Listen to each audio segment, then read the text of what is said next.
Live. Everywhere. On netrootsradio.com.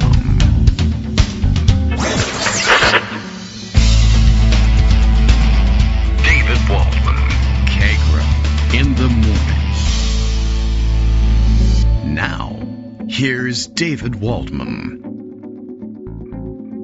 Hey, good morning, everybody. How you doing? It is Friday. You've made it to Friday. Gateway to chaos, as you know, here on the show. Well, the chaos isn't here on the show. We just read you stories about chaos later on. The chaos happens inside the White House, the plane back and forth from Florida, and sometimes plays out in theaters of war around the world, and it will do so this weekend, no doubt.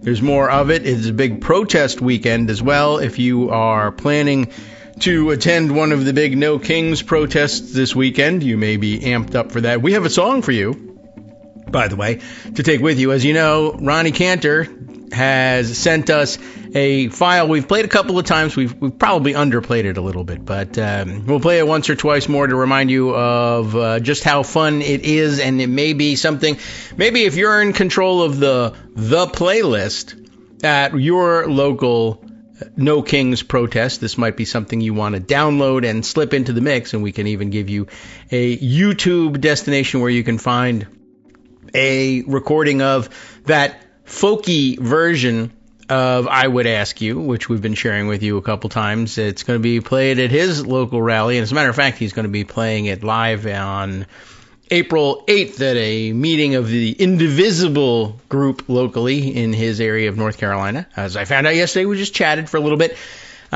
in between shows. You know, the afternoon is what you and I call it ordinarily, and just getting up to date and finding out what's going on with him. And it seems to be taking off.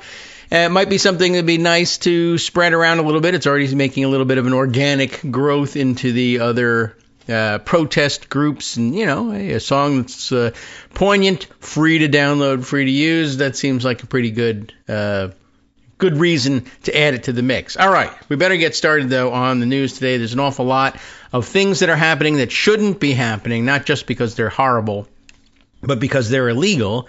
And then, of course, on the other side of the ledger, we'll be reading about some of the things that the legislature has been attempting to make legal, but we haven't quite gotten there yet. We are in, what day is it? Day 42? Is that it?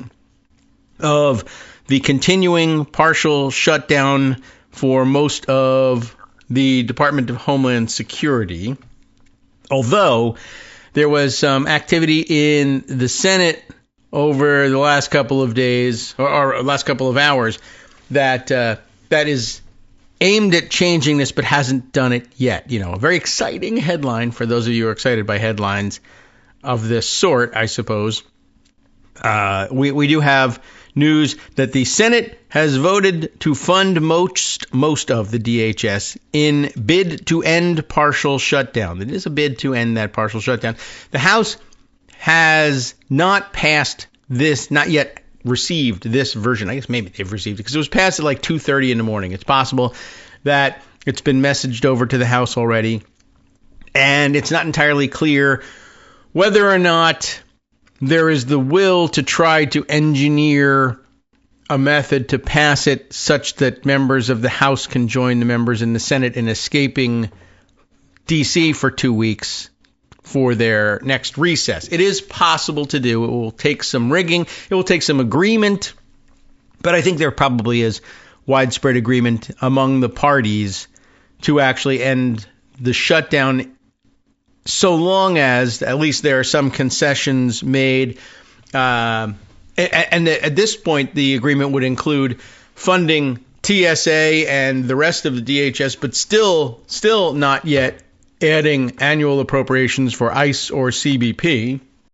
So that's a good starting point to get at least some democratic agreement. Some of the various other reform requests, demands, depending on how you put it, that have been bandied about include, including money, which they really don't need, for body cameras for those officers, though they're not necessarily apt to turn them on when they're supposed to be on. There's the demand that the officers remain unmasked, and it's not entirely clear whether that's something that's going to be included or not. The demand for actual judicial warrants signed by an Article 3 judge before entering people's homes to effect arrests and searches, and it's not clear that that one is going to make it through. So we're still not settled on the ICE CBP front, but the big complaint, all the headlines, has been about the TSA, and that I think they can probably get widespread agreement to fix. Although yesterday's activity has also been about Trump himself posturing that he can fix it and could have fixed it all along, which is really an interesting position to be taking. I'm not certain he understands exactly what he's saying, but for him, the big flex is, well, I'm going to do an executive order, and I'm going to do an executive order to reopen. I'm going to order the Department of Homeland Security, who now is headed by Mark Wayne Mullen. They did, in fact, go ahead and confirm him the other day, and we didn't bother to take note of it because, well, is that really... I don't know. Among the various news stories you could be reading, that was one of the more boring ones. I guess we knew that was going to happen, even though Rand Paul was going to vote against him. Anyway, I don't know whether would have figured out any particular magic himself, but Trump says, I'm going to do an executive order and just make Mark Wayne Mullen change the instructions around, which is actually probably something they could have done. And during debate in the House yesterday on their version of this bill, and I guess it's a different version, Congresswoman Rosa DeLauro, the ranking member in the Appropriations Committee, took some time out to remind everybody that this was, in fact, always true, or at least was arguably true. How she put it, I can't recall. We'll see if I can scroll back and find it. But basically, she just said, listen, there certainly is an amount of wiggle room in the shutdown context for determining who is essential to the functioning of the government, even in the context of a shutdown, and has to come to work, and some people that you can actually get pay to even during a shutdown. Usually they can say you have to work, but you have to work unpaid, and we'll pay you back later, usually is the practice. But anyway, there's some wiggle room in that, I think, and Rosa DeLauro thought so too. And, it's always a little bit unclear what you can and can't get away with. But at any rate, she was saying that it's entirely possible that he could have ordered this to happen anyway, or that the Department of Homeland Security's leadership could have ordered this to be at least considered the case for the time being. And I suppose someone could have tried to go to court and stop the payments to TSA agents, but no one was going to. That might have been an interesting twist. Yeah, here we go. Jennifer Bendry was reporting on the situation. I don't know whether she was on hand for this or was just watching on C-SPAN. Rosa DeLauro, top Dem on the House Appropriations panel, says during floor debate, I think, DHS is choosing not to pay TSA workers while paying its other employees. She says 85% of ICE and CBP are being paid. 75% of the Secret Service are being paid, and does raise questions. Which 25% of the Secret Service guys are guarding Trump or someone else and not getting paid? But, I think the answer probably is not the people doing personal protection, but people doing administrative work. 0%, though, of TSA workers were getting paid, and that was causing the problems. She said the department made that decision. It was on the House floor, so I suppose during debate on a version of this bill to reopen the Department of Homeland Security. So that happened at about, let me see, if I open this thing up, can I get a timestamp on this? It's just right now. It tells you how long ago it was. And that's really never helpful. 2:41 p.m. And then later on in the day, or at least I happen to have noticed it later on in the day, Trump issues, a long screed of a Truth Social post. Yeah, this one here, Sahil Kapoor has picked it up and reproduced it on Bluesky. at, let's see, what's that, 6:30. So about 4 hours after Rosa DeLauro tells the world, insofar as the world is watching C-SPAN, that, the unitary executive could absolutely just rejigger things a little bit and get TSA paid. And I know there was a lot of pushback, too. People said, oh, well, don't forget that the reason that they're paying ICE and CBP is that there was this enormous amount of money appropriated to them in the Two Big Beautiful Bidets Act, which is true, although I'm not positive.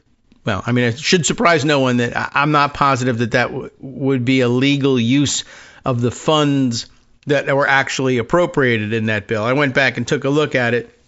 It does mention specifically that CBP personnel would be a permissible expenditure for that money, if indeed that money was, constitutionally appropriated. That too is not entirely clear. Ordinarily, multi-year appropriations like that are out of bounds, or more than 2-year appropriations anyway.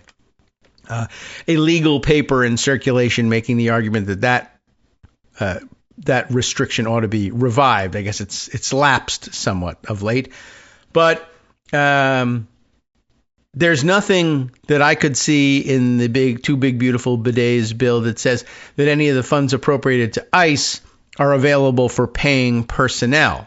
Therefore, wall construction, detention center construction. It's mostly a construction budget. A few other things, but they members of Congress knew and understood how to designate or how to use the word personnel with respect to CBP, but not a word about personnel in the ICE section. And nothing I could find at all, although actually maybe I was looking in the wrong section, for Secret Service funding. So, in other words, I'm not entirely sure that it is, in fact, the Two Big Beautiful Bidets bill that they were relying on for the funding. And it's one of the problems. Trump just generally thinks of the Treasury not only as personality, but certainly not as something that has different accounts in it. And he just orders money to be released from one function to another. And if you don't like it, sue me. And then usually people do sue him, and then they win, and then the court cuts it off, and then he appeals that, and the appeals court affirms the trial court, and then they go to the Supreme Court, and magically 6 justices say, no, everybody has been completely wrong about appropriations law for 250 years. Well, something less than 250 years under the Constitution anyway. And, whatever, do what you want to do. So let's see. Yeah, so about 4 hours after Rosa DeLauro pulled back the curtain and told everybody, now this is something that can absolutely be done, or at least everything Trump has said so far would lead you to believe that he would believe that he could do this. So why isn't he doing it? Sahil Kapoor said 4 hours later, Trump says he will seek to pay TSA agents by executive order. And there's a long rant there. I guess the operative part of which is, in fact, quoted by Kapoor, but it's surrounded by garbage. You want to hear the whole thing? The radical left Democrats and their leader crying Chuck Schumer. Yes, he's making an order to pay people who have been pay deprived and overstressed for like a month and a half now, but he's got to get in digs. Anyway, crying Chuck Schumer have made it very clear where they stand, and that is on the side of criminal, illegal aliens and not the American people. They are refusing to fund immigration enforcement unless the Republicans agree to their open border policies, which will never, ever happen again.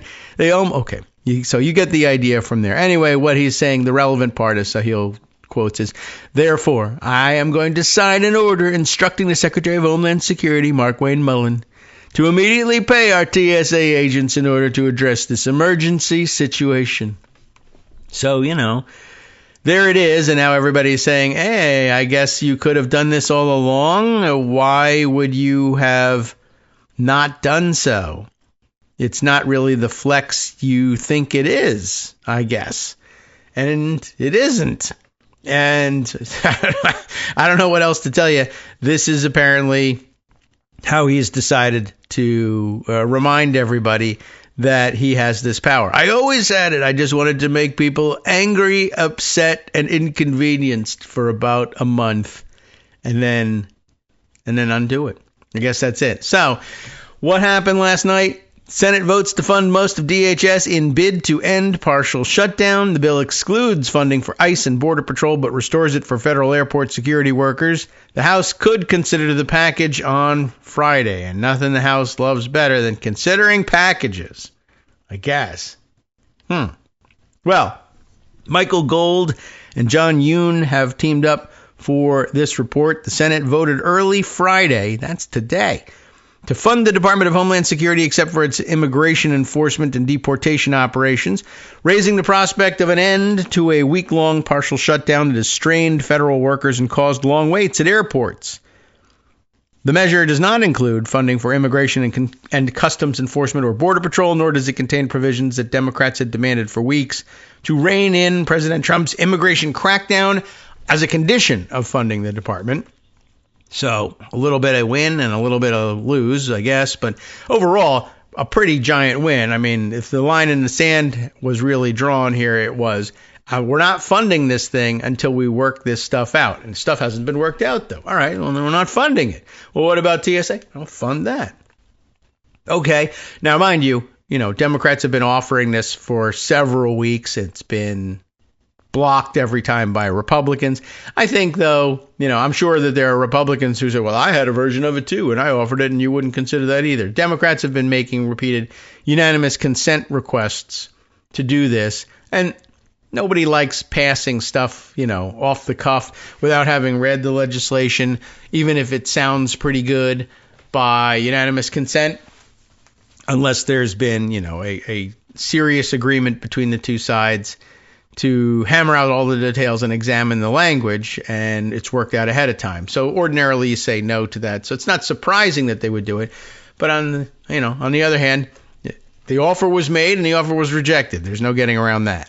So after weeks of haggling over such restrictions and failed efforts by lawmakers in both parties to pass legislation that would reopen the Homeland Security Department, the measure was quietly, that was how quiet it was, quietly approved before dawn in Washington by a voice vote, which is, I guess, actually not the quietest way you can do it. A regular vote, although they call out your name and everything, the voting is silent, thumbs up, thumbs down. But okay, voice vote, also at 2:30 in the morning, it could have been like 6 or 10 voices, so that could be it. It came hours after Mr. Trump said he would go around Congress to pay transportation security agents who have worked without pay since funding for the department lapsed on February 14th. Happy Valentine's Day.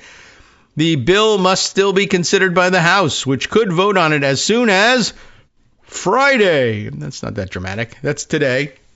It is unclear whether the measure would pass that chamber, where Speaker Mike Johnson holds a narrow Republican majority. A number of hard-right Republicans have criticized the Senate's approach and oppose a funding bill that does not include new money, yet more money for immigration enforcement, arguing that they should not give in to Democrats who have refused to provide any, even though apparently none is necessary. Anyway, should the House approve the measure and Mr. Trump sign it, Everyone knows what I'm thinking now? You just say, wait a minute. Yeah, that's right. Should the House approve the measure and Mr. Trump sign it, the deal would end a negotiating standoff that has caused the longest partial government shutdown on record. Dun, dun, dun. I don't know. Something dramatic. Wow. All right.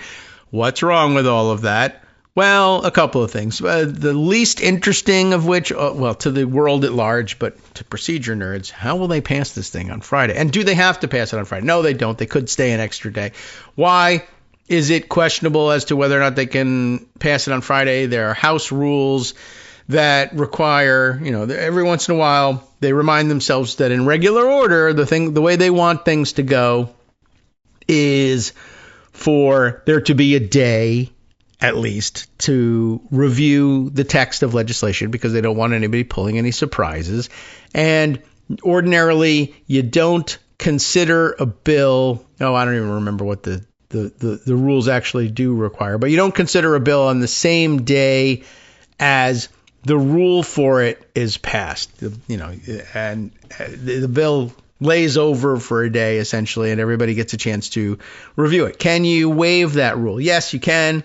How many different ways are there to waive it? Plenty, because, every once in a while, they got to have tricks to get out the door for vacation. So what sorts of tricks are available to them? The rule itself could waive the provision that you wait. The operation of the house you could monkey with the time-space continuum by saying, all right, well, it's supposed to lay over for one legislative day, and we could create ourselves a legislative day, pass the rule, and then adjourn the House for a second, and then reconvene the House, pretending it's another legislative day, and so any number of creative ways you could do it. The other fun and interesting way, of course, to do it would be the House tends to try to do this every once in a while. Suspend the rules, right? The rules say you can't bring a bill to the floor on the same day that you pass the rule for it because everybody needs, a day to review the text of it. Well, let's suspend that rule. Suspension of the rule requires a 2/3 vote, of course. That may or may not be something that they could actually produce on a bill like this. They might make it. Like we said, if there's widespread agreement that they should fund TSA and not ICE and CBP, if they can get their Republicans in line, they could probably produce that. However, apparently, and this is not something I remembered off the cuff, but I guess it rings a bell. It has that truthy ring to it, and I guess it's appropriate then that Ringwis was the one bringing it up. Apparently, motions to suspend the rules in the House are not in order on Fridays, which I guess is probably a wise safeguard, knowing as we do that most members tend to take off early for the weekend. And even if they're voting on Fridays, sometimes a couple of members will say, they won't miss me. I'm out of here. And if that gets too widespread, then motions to suspend the rules and sneak stuff by that people would have objected to or voted against if they had stuck around. Well, you should stick around if you're interested in protecting your interests. But rather than do that, why don't we just say, all right, at the tail end of the week, when there may or may not be everybody around, let's not have any suspensions of the rules proposed. But, you can monkey with those rules as well. So it's not clear whether or not they're going to be able to do it at all. But if they can do it and they can count the votes and they can get it done quickly, I imagine they will just avail themselves of one of these tricks and get it done before the weekend. So, where were we? Yes. Right. Oh, one other thing that was still wrong with that one little paragraph. Remember, should the House approve the measure and Mr. Trump sign it, the deal would end a negotiating standoff, yada, yada, blah, blah, blah. Who cares? Here's the problem. Well, problem number one. Should the House approve the measure and Mr. Trump not sign it, the deal would still end a negotiating standoff that has caused the longest partial government shutdown on record, because the president is not actually required to sign this bill in order for it to become law, but we do have to wait around 10 days in order for that to happen, and that means 10 more days of no pay, I guess, except since he's already apparently ordered the pay to start to flow, although it's not clear I haven't seen the text of this alleged executive order. It may or may not make money move right away. It may just say at the next regular pay date, pay should start flowing again. It may or may not address retroactive pay. Or it could say effective immediately, just throw money out the window of the Treasury. Who knows? No one knows. Secondly, of course, we are under edict, allegedly. Trump says he's not going to sign anything unless his voter suppression bill, the so-called Save America Act, is passed first. And it hasn't been. So it would be very interesting. It's an interesting combination of things. It would basically show you, the president's a big loudmouth baby. He says he won't sign anything until the Save America Act is passed. The Save America Act hasn't passed, but then there's this other controversial thing, and everybody wants it done, and he knows everybody wants it done, and he's even issuing executive orders to try to get it done, and then they hand you something that you could say, see, I made the difference. My executive order moved them to action. It's really not clear, by the way, whether the threat of executive order helped them pass this thing or created a problem for them passing that thing, and that's why they had to wait until 2:30 in the morning to do it. But it would be, it would just be fun and interesting to see this very presumably popular measure passed in an emergency last-minute dash before the recess and then be handed off to the president. And I'd be entertained by either option, either him saying, no, I said I wasn't going to sign anything, and then not signing it and putting his foot down, and then 10 days later it's law, and what happened? Or does he veto it to enforce his ban? Or does he say, I never said that, and sign it? I think it would be option 3. All right. Though several other agencies have gone without funding, the shutdown has most visibly affected airport security workers and passengers, as you know. Hundreds of TSA agents quit or called out of work, leading to staggeringly long lines at some of the busiest airports in the country. The growing crisis increased pressure on senators to try to find a deal, especially before a scheduled 2-week recess. Even after Mr. Trump's announcement on Thursday, senators had suggested that their negotiations were ongoing, but his intervention appeared to sap what little will there had been to find a deal that would fund the department while including new curbs on immigration agents that would be agreeable to both Senate Democrats and the White House. The measure that the Senate approved around 2:20 a.m. contains modest provisions that lawmakers in both parties had already agreed to in January, including money for body cameras for immigration enforcement officers, but no requirement that they be worn. So, duh. It omits entirely the other restrictions that Democrats demanded after federal immigration officers killed 2 American citizens in Minneapolis in January, including barring ICE agents from wearing masks and requiring that they obtain judicial warrants to enter private homes. And the deal does not reflect narrow concessions that the White House agreed to in talks with Democrats last week, including requirements that officers display visible identification and limits on immigration enforcement at sensitive areas like hospitals and schools. Senator Chuck Schumer, Democrat of New York and the minority leader, said that Democrats would continue to push for those changes, but it will be all but impossible to win them without broad GOP support. Where are they going to get that? Well, stand by. Hi, everyone. It's me, Commercial Guy, this time here to remind you that there are a number of ways you can support the show even without spending a dime, except for the dime that you spent on internet access so you could hear the show. Ignore that one. Anyway, I'm talking about feeding the evil algorithms that make the modern internet tick. When those YouTubers and TikTokers plead with you to smash that like button or subscribe so you never miss an episode, or even just leave a comment, it's because they know that it makes the algorithms more likely to recommend their content to other users. And they must know what they're talking about because their shows have millions of subscribers. And mostly those shows are terrible. We rule.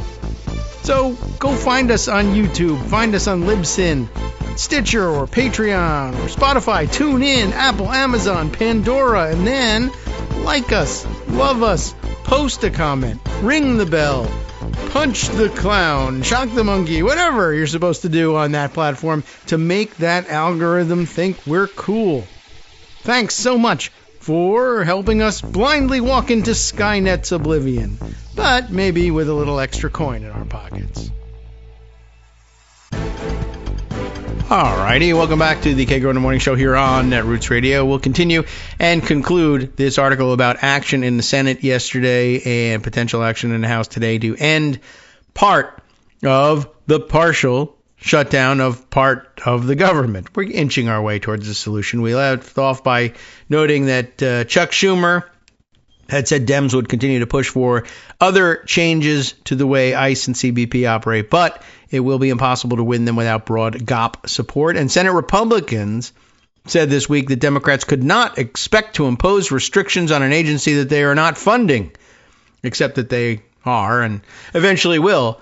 I think the idea is to eventually fund it, but with certain restrictions. They may never get the restrictions, and they may still vote no, mostly on a bill that somehow, anyway, finds itself passing with a majority through whatever mechanism, or even with the agreement of a couple of Democrats who, for whatever reason, find it to be good PR to peel off and reopen those things. But they may just hold out and keep the thing closed, which would make it that much easier to at least reform, if not dismantle entirely.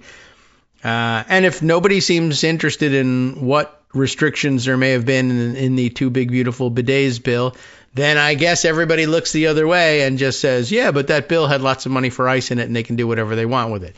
Not really true, but that's kind of the way we're operating for some strange reason. All right. And by the way, it's in a remarkable reversal. Once again, I guess sort of I guess akin to the every Republican accusation is a confession is, I don't know, just your general Republican hypocrisy, because Republicans frequently, whenever they're in the minority, just routinely vote against appropriations bill. You know, there's even the saying for it. We've told you about it on the show, right? The little insider quip, vote no and take the dough. Right, we've seen how many times there's a no vote from every Republican in the House and the Senate for, let's say, I don't know, a fiscal stimulus type bill, infrastructure projects, whatever, to kickstart the economy, invest in the American infrastructure, and they vote no on it. Oh, it's a terrible waste. It's full of pork, et cetera, et cetera. But then when the project begins and there's a ribbon cutting and pictures to be taken, they show up and, get a ceremonial shovel and put on the hard hat and pretend they supported the thing the whole time. Those are the people who say Democrats can't expect to impose restrictions on an agency that they're not funding. Why not? You try to impose those restrictions on agencies you're not funding the whole time. How many times have you voted to restrict the way various government departments operate under, let's say, I don't know, the Hyde Amendment? We demand that somehow, I'm not even certain how this would happen, but everybody at NASA is not allowed to promote abortion or use NASA funds to pay for an abortion. Why would they? They never do. I don't know, but we insist on it anyway. Why do you want our astronauts to kill babies? What? I don't know. What are you talking about? Well, you better vote for the Hyde Amendment to cover everything then. All right. No, I won't, but you have enough votes to pass it. And they were able to shoehorn out a couple of anti-abortion Democratic votes back in the day. And then you would get that restriction, and then they'd just vote no on the appropriations bill anyway. In other words, it's the habit of the minority party almost always to do exactly that. And there was a period in the middle to the end of last century, we have to call it now, for 40 plus years, that was the practice of the Republican Party, to tinker with the bill and demand certain restrictions and concessions and then vote no. So I don't know where they're getting this idea. But I guess if truth be told, they're probably getting this idea from our rhetoric about it. You guys can't expect to be able to impose these sorts of demands on agencies you're not even voting to fund. We kept saying it, but then it became clear that the news media and America did not care and that it wasn't a real rule. So if it wasn't a real rule for us, it shouldn't be a real rule for you. But that's just the Republican normalcy bias at work in your modern media. What can I tell you? Senator John Thune, Republican of South Dakota and the majority leader, on Friday criticized what he called the piecemeal approach really, to funding. We could be standing here right now passing a funding bill with a list of reforms if Democrats had made the smallest effort to actually reach an agreement. 11 such efforts were made, but he says, but they didn't. Still, Mr. Schumer contended that the resolution vindicated his party's strategy during the weeks-long fight. Senate Democrats were clear, no blank check for a lawless ICE and Border Patrol, Mr. Schumer said after it passed. Senate Republicans who had presented the proposal that passed early Friday to Mr. Trump earlier in the week have said that ICE and the Border Patrol can continue to operate using the billions of dollars that the GOP gave both agencies as part of their sweeping tax and domestic policy bill. That's the bidets bill. They say that. It's not true, but they do say that. Mr. Trump has also been expected to use funds from that legislation to pay TSA agents, though it was unclear why he waited more than 5 weeks after the shutdown began to direct that the money be used to do so. That's at least a legitimate question. It's just in the 20th paragraph of the piece. Republicans also said they plan to draft a separate bill that would address new funding for immigration enforcement and would include the president's long-sought restrictions on voting. That's the Save America Voter Suppression Act. They are hoping to push that bill through Congress without Democratic support. I mean, I'm sure they wish they had it, but they don't. Using a process called budget reconciliation. Only the problem is that first word there, budget, usually means that you can't do policy stuff, legislating in an appropriations bill, period, but certainly not under reconciliation where it wouldn't pass the Byrd test. But that effort would require a near unanimous support, and many Republican lawmakers are worried that the party would not be able to unite behind that legislation, particularly in an election year. So they couldn't even get near unanimous Republican support for that, possibly. All right. Enough before we get into the weeds of why it would be more difficult to do this under reconciliation than they think. There are a few more things that are extremely important. There are 100 things that are extremely important. The top of them being discussed so far this morning, I guess under the category of you're definitely not supposed to be able to do that in America, but you just did it anyway, comes another report from, I'll grab the one from the New York Times. This one already much circulated and much commented upon. Hicseth, Pete Hicseth strikes 2 black and 2 female officers from promotion list. This is ordinarily something that's prepared by the Pentagon brass and usually uncontroversial in the sense that, it's the military judging their own about who's ready for promotion and who's not. And it gets passed on to Congress. And for officers, it requires some congressional action. Defense Secretary Pete Hicseth's highly unusual decision to remove officers from a 1-star promotion list, making people generals, right, has spurred allegations of racial and gender bias. Why would it spur such allegations? Long story short, why would I say that? I don't know. Why don't I just tell you the long story? Because it's right here. I meant to do it. Greg Jaffe, Eric Schmidt, Helene Cooper, and Adam Entis have spent their precious time, making this long story for you. And it's not that long, but we'll get to the point quickly. Defense Secretary Pete Hicseth is blocking the promotion of 4 Army officers to become 1-star generals. A highly unusual move that has prompted some senior military officials, you heard it, to question whether or not these officers are being singled out because of their race or gender. 2 of the officers targeted by Hicseth, there are 4. 2 of the officers are black and 2 are women. On a promotion list that consists of about 3 dozen officers, most of whom are white men, senior military officials said. So why pick 4 out of 3 dozen? Mr. Hicseth has been pressing senior Army leaders, including Army Secretary Daniel P. Driscoll, for months to remove the officers' names, military officials said. He said, I want you to be the one who strikes them from the list, not me. But Mr. Driscoll, citing the officers' decade-long records of exemplary service, because you were just about to be promoted to general, right? Wouldn't you ordinarily expect those people probably have decades-long records of exemplary service? That's true. They did. Mr. Driscoll, Army Secretary, said, no, I'm not going to do it. It's not going to be me. He didn't probably suggest if you want to do it, you can do it. It ain't going to be me. Earlier this month, Mr. Hicseth broke the logjam. What a leader, right? I mean, why are you giving this kind of press for it? I don't know. But he broke the logjam by unilaterally striking the officers' names from the list, though it is not clear he has the legal authority to do so. Even for good reasons. It's interesting. But we're still dancing around the stuff hinted at. Well, what if it was done for reasons of racial or gender bias? Yeah. What if there was explicit evidence that that's exactly why it was done? Would it get reported? Yeah, it would get reported. But what paragraph would it take? Let's see. 1, 2, 3. The 4th paragraph is the earlier this month, Mr. Hicseth broke the logjam because he's such a powerful leader.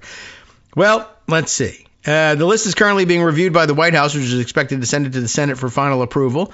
A few female and black officers remain on the list, military officials said. So, I have a black friend on the list. I'm not racist. It's not that all of the black officers were stricken from the list. It's not that all the women officers were stricken from the list, but these 4 were. And there's a motive behind it. Paragraph 5 here, it is exceedingly rare that one-star lists draw such intense scrutiny from a defense secretary. The battle highlights the bitter rifts opened by Mr. Hicseth's campaign to reverse policies that he says are prejudiced against white officers, because there's such a lack of white officers. Mr. Hicseth has said repeatedly that he is determined to change a culture corrupted by foolish, reckless, and woke leaders from previous administrations, but his heavy scrutiny, especially of female and minority officers, is eroding confidence in a promotion system that's supposed to be apolitical and merit-based, his critics have said. Oh no, not his critics. Paragraph 7. The article is based on interviews with 11 current and former military and administration officials who requested anonymity to discuss sensitive personnel matters. 8. The frustrations with Mr. Hicseth's approach came to a boil last summer during a heated exchange between Ricky Buria, Mr. Hicseth's chief of staff. Wasn't he like just a buddy of his from service days who was like wildly inappropriate to have brought with him for some reason? And Mr. Driscoll about a separate promotion. So they've already fought about promotions before. What are we at? Was that number 8 or number 9? Thereabouts. So, well, I might as well count it again and make sure we got it right here. 1, 2, 3, 4, 5, 6, 7, 8. Right. Number 9, or paragraph 9. Mr. Buria chastised the Army Secretary for selecting Major General Antoinette R. Gant, a combat engineer who served in Iraq and Afghanistan. Yeah, why would you choose someone like that? And for what? To take command of the Military District of Washington.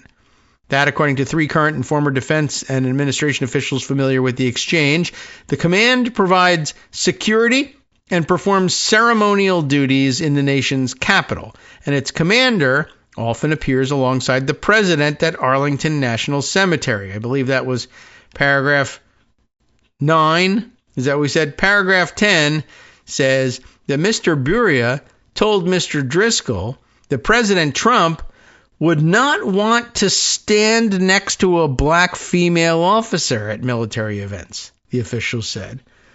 Now, I just wanted to say, what if this has racial and gender undertones? Many people are saying it could mean that.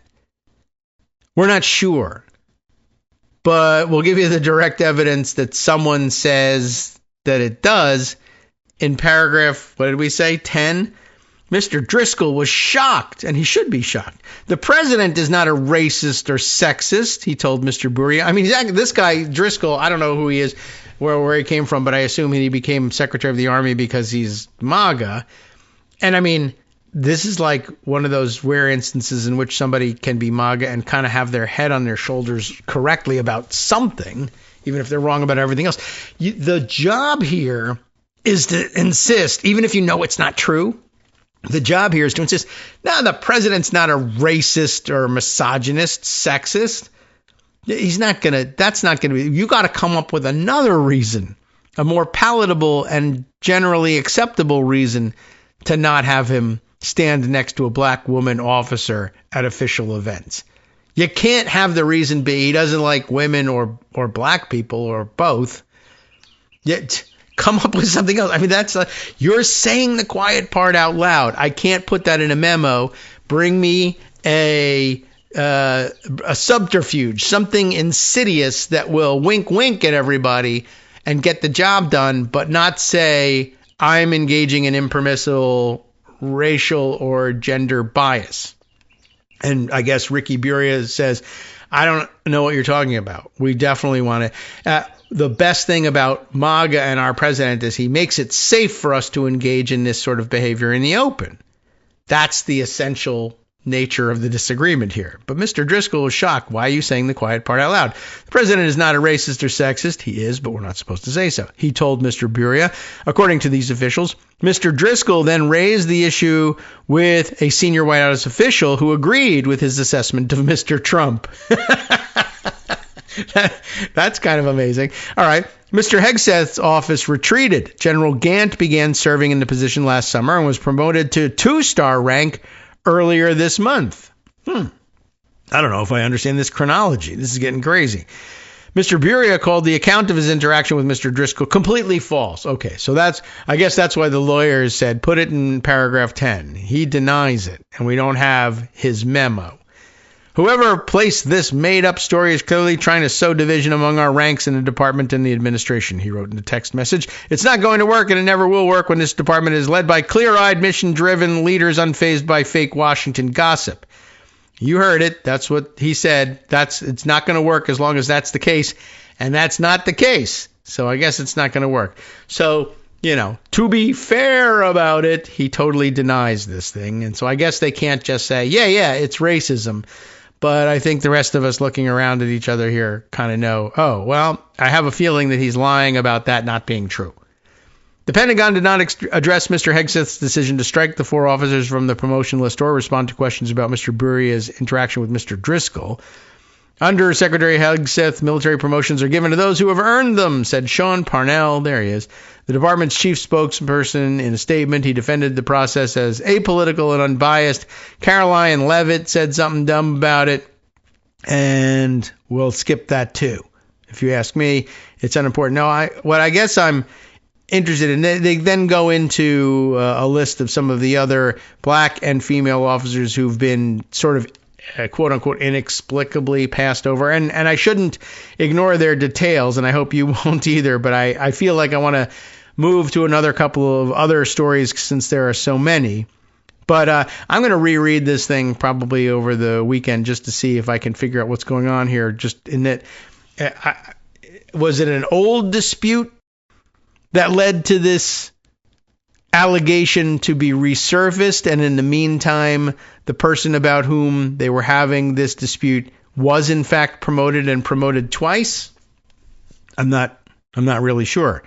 So I've lost that thread, I think, in favor of the thread where someone is saying that high-ranking officials inside the Pentagon are telling people the president doesn't want to be standing next to black woman officers. Let's not have that happen. That seems to be sort of central to the nature of this story. So anyway, everybody's talking about that one. I wanted to bring it to your attention. We'll see if we can unravel it, perhaps, if the controversy continues. There's a lot of other things. Another thing that's supposedly definitely not supposed to happen, but is happening anyway and will result in legal challenges from somewhere, I assume. But from where, I'm not sure, because this involves all sorts of international activity. Pentagon considers diverting Ukraine military aid to the Middle East. Another one of those things that Trump surely thinks is within his power to do because he's in charge of everything.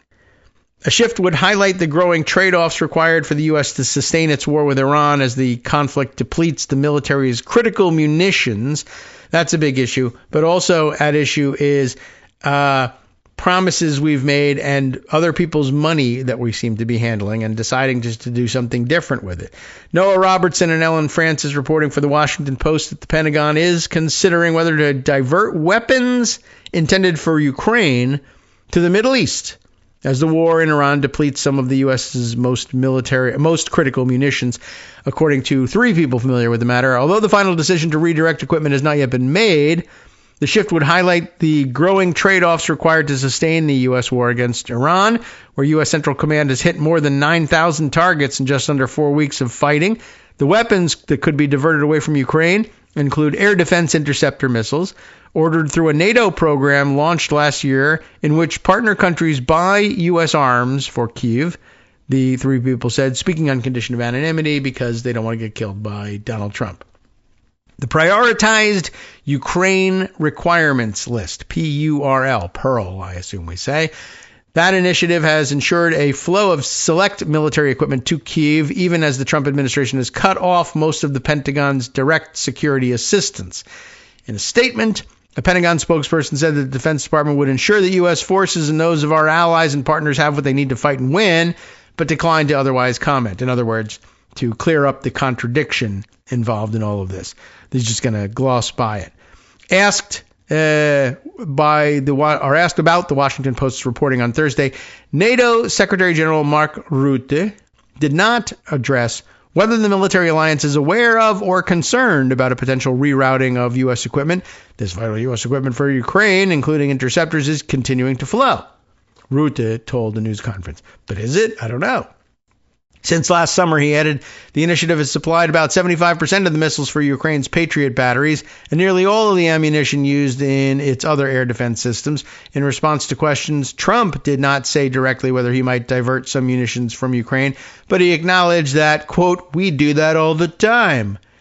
We have them in other countries, like in Germany and all over Europe, Trump told the reporters on Thursday. Sometimes we take from one and we use for another. Kyiv's chief European backers have taken the lead on funding and arming Ukrainian forces since Trump took office. The Pearl Initiative, brokered last year by NATO, offered a workaround for Ukraine to keep getting U.S. weaponry so long as the Europeans pay the bill. The deal provided Trump a political win and a way for NATO to quell fears that Kyiv could be left exposed by the administration's ambition for a peace deal with Russia. European nations now provide the bulk of the military support to Kyiv, including direct provisions separate from NATO, but Pearl supplies Ukraine with key U.S. equipment, including high-end munitions and scarce air defense interceptors. Countries have committed to about $4 billion for Ukraine for the program, according to a U.S. official.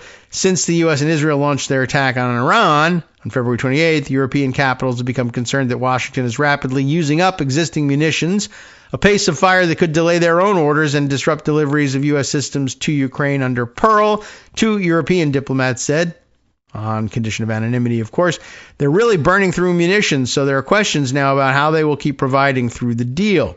The European official said that any U.S. decision to divert systems would only affect the next deliveries to Ukraine after the coming month or two because there are things already in the pipeline. So, interesting. They are also, so a couple of reminders here. One, Ukraine could itself run out of interceptors, or at least run low on interceptors if we are diverting them to Iran. That's bad enough on its own. But also the rest of NATO now realizes if the Iranian attack or launch of long-range missiles, intermediate-range missiles toward Diego Garcia is in fact true, and then they worried that, well, that same range fired in the other direction brings most European capitals within range of the Iranian missiles also. Well, there's going to be a need for interceptors all over Europe as well, not just in Ukraine. And if they're all being used up in Iran, that would pose a problem. And in addition, I guess other worries include, if I remember correctly, here we are. According to a notice from that the Pentagon sent to Congress, reviewed by the Post, the Defense Department has used some of the European Pearl money. Remember, the whole deal is we'll send the weapons to Ukraine so long as Europe sends us the money. In addition to not sending them the weapons, we're also keeping the money. According to a notice that the Pentagon sent to Congress reviewed by the Post, the Defense Department has used some of the European Pearl money for other capabilities that lawmakers had intended to be paid for by American funding through USAI, the Ukraine Security Assistance Initiative. Interesting. So, once again, playing around with the money, figuring it's all fungible, and I'm the commander-in-chief of everything. And if I say that European money sent to us that's supposed to pay for us to send missiles to Ukraine is actually going to be used for something completely different, then just do it. Well, it's illegal to do that. Yeah, well, who's going to sue us? It's their money. They don't have access to American courts, I think. I don't know. Maybe they do. Who knows? I don't know who takes care of that. And we don't recognize international courts anyway, so just keep the money. I don't know how much longer you're going to be able to get deals with other countries to pay for anything if we keep stealing the money and just saying, what are you going to do about it? Anyway, I just found that to be interesting. There's much more, of course, in this article as well, but guess what time it is?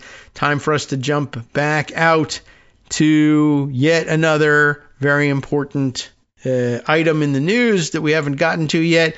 I'm going to skip this one, although it's extremely important, and we'll come back to it.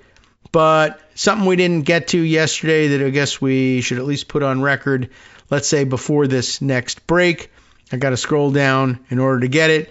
ABC News is the report I happened to see and grab and save, and now I'll share it with you, though you've probably already heard it and said, God damn it! How come he didn't say anything about this? You said if I had said something about it, you still would have said, God damn it, I can't believe he said that. The truth is, this is happening.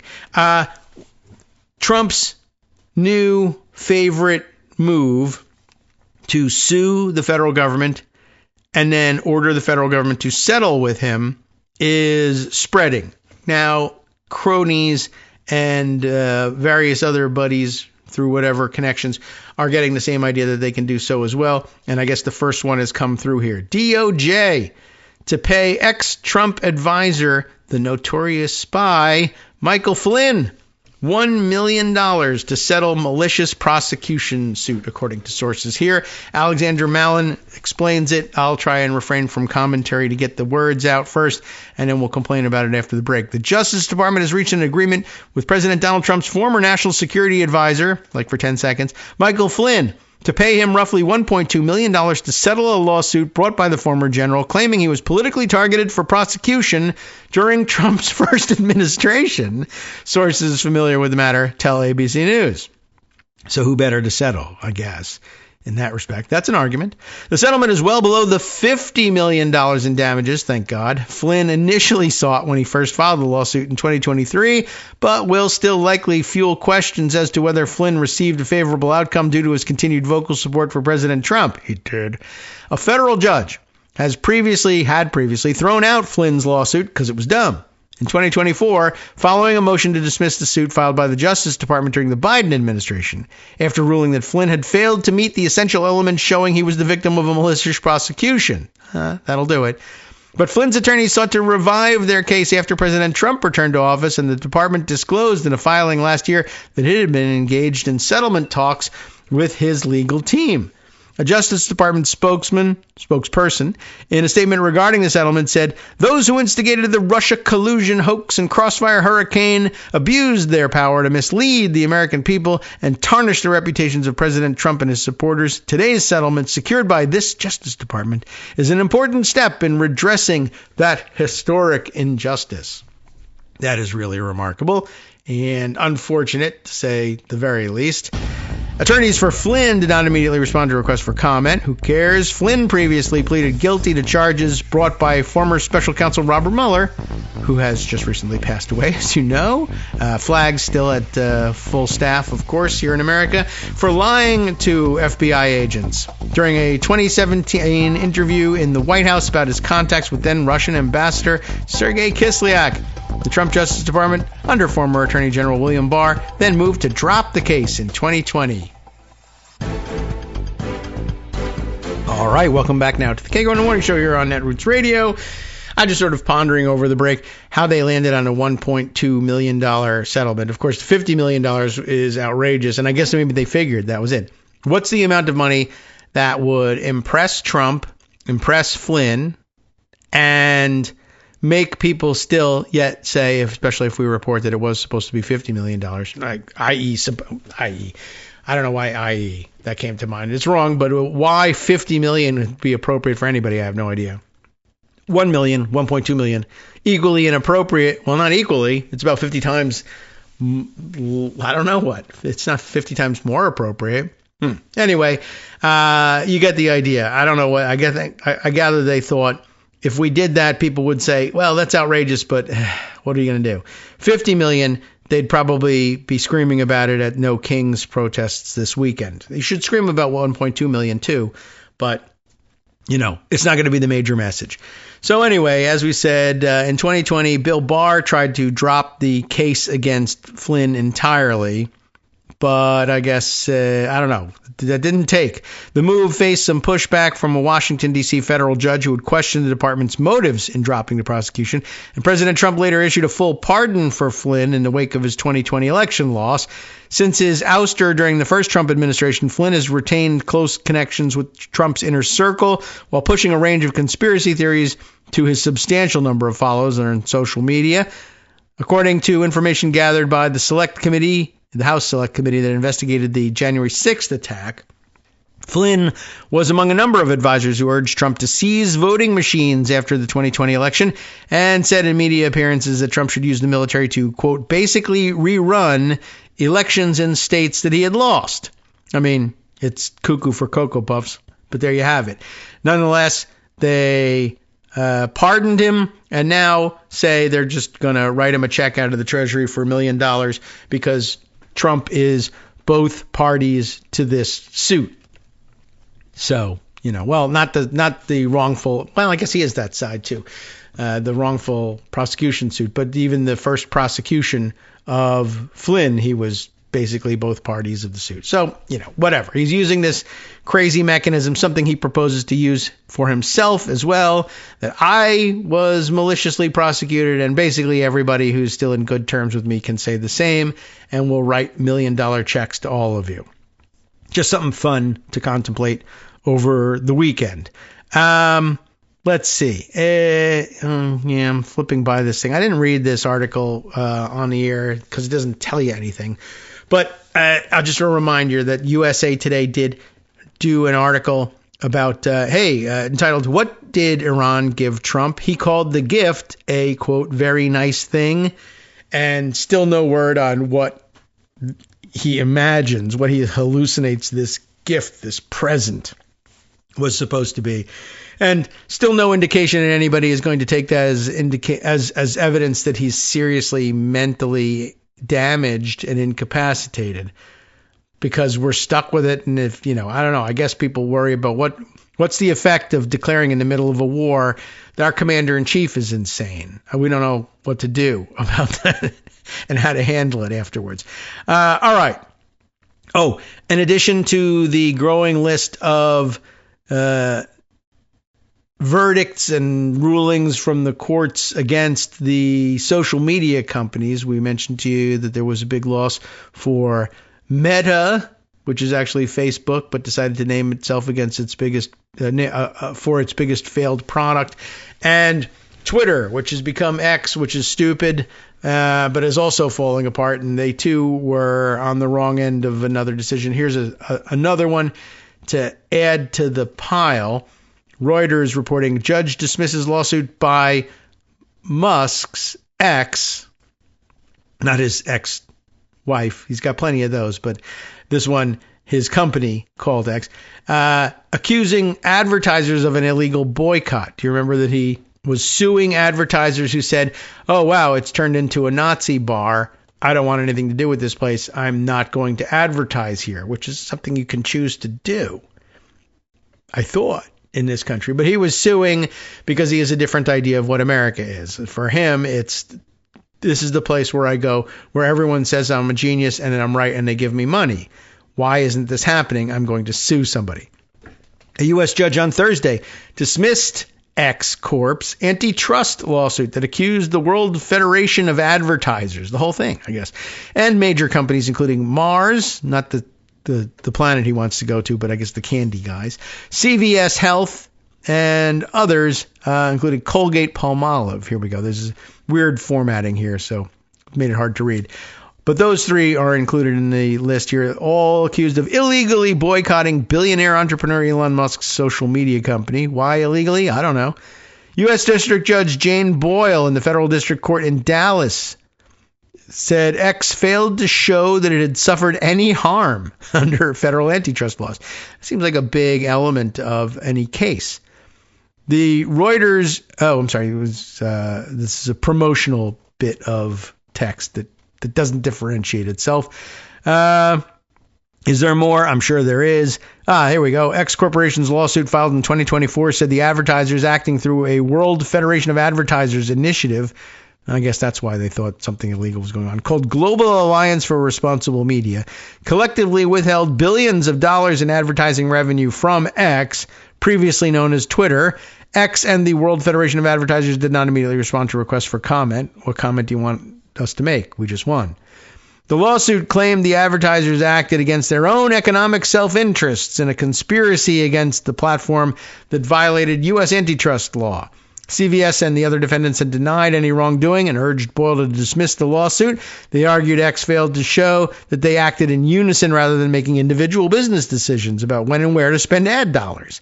The companies in a court filing said the lawsuit said advertisers independently chose rival platforms due to concerns about X's commitment to brand safety following Musk's 2022 takeover, during which he fired employees they said had kept the site welcoming to users and accommodating to family-friendly brands.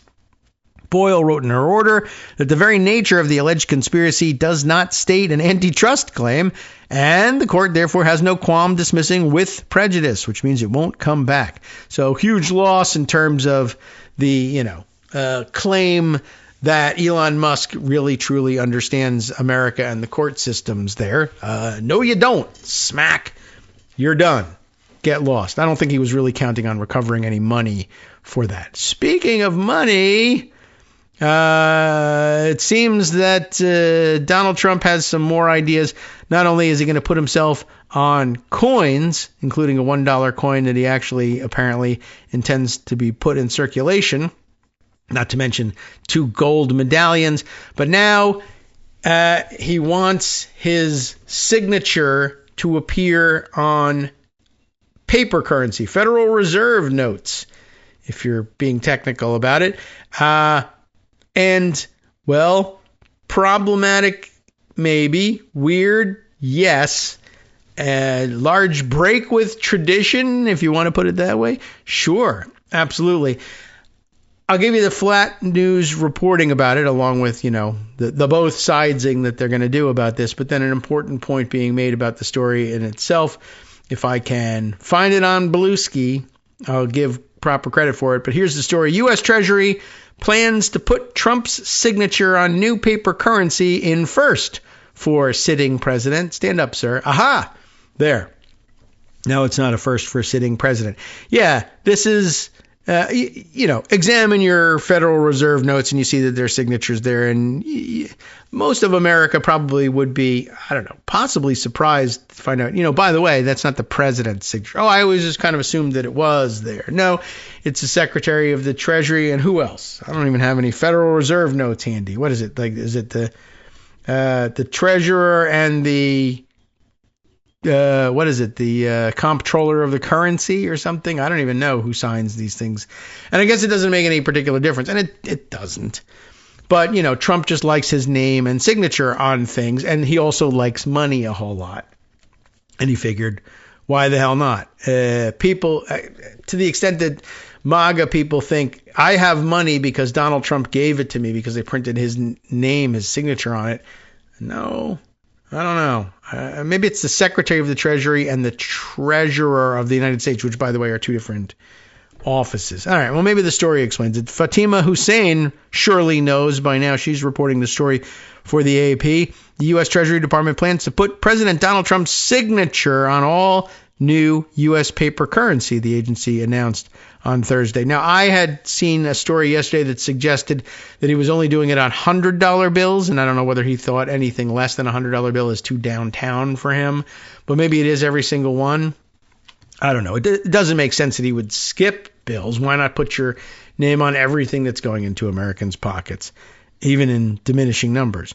The move would be a first for a sitting president since traditionally U.S. paper currency carries the signatures of the Treasury Secretary and the Treasurer, not the President. There we go. Got it. It's the latest instance of Trump putting his name and likeness on American cultural institutions following his renaming of the U.S. Institute of Peace, the Kennedy Center Performing Arts venue, and a new class of battleships, among other tributes. Remember the Golden Fleet? We're going to have a new Trump-class battleship that was going to dominate the world, and we were going to have naval dominance everywhere, except we can't open the Strait of Hormuz. Yeah. All right. Well, it's going to take a couple of years to build those things. And also, they may never build them. Anyway, the plans come in tandem with an ongoing effort to get Trump's face on a coin. which has also drawn criticism since federal law prohibits the depiction of a living president on U.S. currency. I wonder if that's a problem. Earlier this month, a federal arts commission approved the final design for a 24-karat gold commemorative coin bearing Trump's image to help celebrate America's 250th birthday on July 4th. Everybody's avoiding the semi-cinquentennial? I don't even know. But it's so annoying and difficult to say. And even when you say it, people are like, is that the word for that? Why don't you just say, 250th birthday, anniversary, whatever. And we can't settle on a good adult word for this thing. Anyway, the vote by the U.S. Commission on Fine Arts, whose members are supporters of the Republican president and were appointed by him earlier this year, was without objection, if you can imagine that. Treasury says the plans to include Trump's signature on all new paper currency is intended to honor the nation's 250th birthday, you see, and that Treasury Secretary Scott Bessent's signature would also appear on the currency. Are they throwing out the Treasurer of the United States? I don't know. That's not even a job that most people know who's holding it, and it's a fairly, it's supposed to be an apolitical job, so I don't know if and it doesn't really bother anybody whose signature is on there. Although if it's going to bother anybody, if they're going to look for a way to bother somebody, Hitler's signature, would that be acceptable? No, we would all be bothered by that. And a lot of the country is going to be bothered by Donald Trump's signature too. But, what can you do? It's the money. Bessent said in a statement that there is no more powerful way to recognize the historic achievements of our great country than with U.S. dollar bills bearing Trump's name. This is where it becomes somewhat incredibly ridiculous. It's just a dumb premise. And if I'm not mistaken, Judd Legum, I think, made the point very well. If I can just find the damn thing, I reposted on Bluesky just the other day. And Trump doesn't call it Bluesky, does he? I don't know if he even knows what this thing is. He was just sort of pointing out, look, this is extremely bullshit, and in a very big way. That's the cover they're trying to sort of gently lay over the thing. Well, he's doing it to honor America's 250th. No. How does it do that exactly? If you said we're going to change the design of paper currency to say congratulations America on making it to 250, that would, it would be a stupid and symbolic gesture, but it would honor America's 250th. Scribbling on a dollar bill, F you America, that would not honor it. Now, I don't know that that's necessarily the case that you can equate both F you America and Donald Trump's name, but there's an argument to be made there. But you might lose the argument with some people, right? So, okay, fine. But it was not Judd Legum, but Jameson Foser who said this. I'm sorry, the J's confused me here, but a very good point, saying this kind of reporting is, as he says, very much bullshit. And the New York Times, very much what? That's bullshit. Thank you. We'll pretend Greg is here with us, declaring it to be the same. The New York Times and everybody else, he just takes the New York Times reporting on. But here the AP has made the same error, I guess we could say. They should not be in the practice of feeding its customers this kind of what? That's bullshit. Exactly. For instance, he goes on to say, well, look, Thomas Jefferson's signature, that could plausibly be said to honor America's 250th birthday, although how they'd get him to sign it, I don't know. He's mostly dead, but maybe the auto pen, maybe, So could putting America, F yeah, on the things. That would, plausibly do it. But Trump's signature is always about Trump, of course. And I think we all know this, but it is rather remarkable, the idea that, well, they're just going to cut. Why are you putting Trump's signature? Well, to honor America. Now, you could you could put together the argument. Well, what's honoring America is we're going to do this special bill that's only going to happen in 2026. What's special about it? It has Donald Trump's signature on it. Why is that special?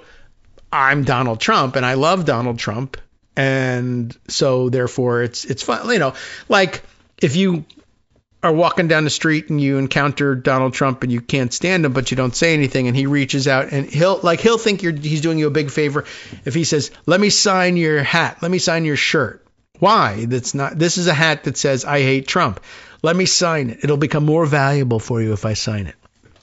This is just kind of the way he thinks about these things. So dollars, will they become more valuable because he signed it?